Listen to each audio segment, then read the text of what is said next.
Alors, dans un premier temps, faire la liste des besoins pour réaliser notre recette. Choisir un couteau bien aiguisé pour bien découper nos aliments. Bien éplucher ses oignons, les couper en dés ou grossièrement. C'est vraiment selon vos préférences, si vous avez mangé les oignons, si vous aimez vraiment sentir les textures. Moi, je les préfère assez petits. Donc, c'est parti pour les tomates cerises. Moi, je les mélange avec ma tomate broyée pour avoir une meilleure consistance pour ma sauce plus tard. On poursuit avec les bébés carottes que je coupe également dans le même sens de grosseur pour toujours avoir une meilleure répartition des textures une fois que le ragoût sera prêt. On a ici les champignons blancs que je coupe aussi de façon un peu plus émincée. Il n'y a pas de préférence pour les couleurs, c'est vraiment ce que j'avais dans mon frigo.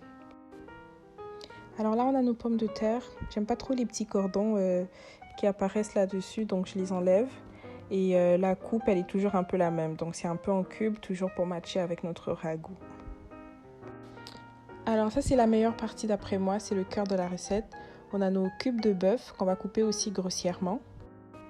Partie super importante. Donc ici, on a du bouillon de bœuf que je vais mettre à peu près 3 cuillères à soupe avec de l'eau bouillante mélangée ensemble avec la pâte de tomate qu'on a vue précédemment pour la rajouter dans notre ragoût. C'est super important que l'eau soit chaude.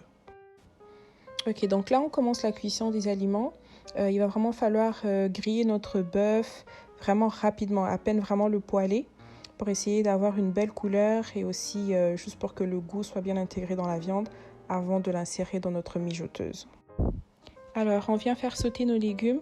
La logique ici, c'est vraiment des plus durs aux plus mous. Normalement, on aurait commencé par les carottes et finir avec les légumes les plus mous. Mais comme vous le voyez, c'est pas la logique que j'ai suivie. Donc, c'est ça qu'il faut faire parce que les carottes prennent plus de temps à cuire. Alors, ce processus ne prend vraiment que quelques minutes. On va venir faire sauter tous nos légumes ensemble. Bien évidemment, comme j'ai dit tout à l'heure, les carottes en premier, ensuite les légumes les plus mous ensemble, donc oignons, champignons et tout, vraiment pour venir chercher la meilleure des couleurs pour que ça puisse être plus appétissant et plus attrayant dans notre ragoût. On poursuit avec les tomates cerises. Ça peut être aussi des tomates en dés, tout dépend de ce que vous avez dans votre frigo. Également, on rajoute les épices, donc sel, thym, tout ce qu'on a vu un peu plus tôt. On intègre ça dans le mélange pour avoir le goût et vraiment chercher le maximum de saveur. Je trouve que cet outil est parfait, en tout cas pour l'ail. Je trouve ça difficile d'émincer de l'ail parce que c'est soit tu croques dans l'ail et c'est pas intéressant. Bref, j'aime beaucoup l'ail, donc n'hésitez pas, si vous êtes comme moi, mettez-en, c'est ce qui fait vraiment le goût. En ce qui concerne la température, on la garde entre 7 et 8 pour ne pas brûler nos aliments.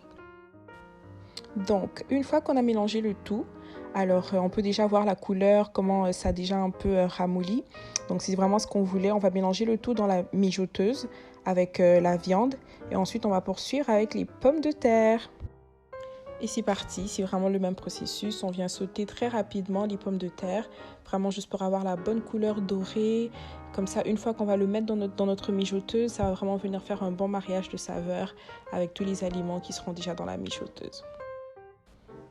Il est super important de savoir qu'une fois qu'on a coupé nos pommes de terre, il faut les tremper dans l'eau pendant un bon moment pour enlever vraiment le maximum d'amidon et puis pour éviter aussi qu'elles puissent brunir comme ça. C'est vraiment ce qu'on ne veut pas.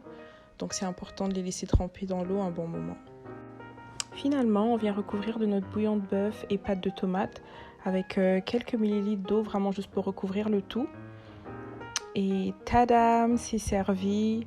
Vraiment servi comme vous voulez, accompagné peut-être de pain, de vin, vraiment à votre goût. Bon appétit, j'espère que vous avez aimé et on se revoit très bientôt. Bisous!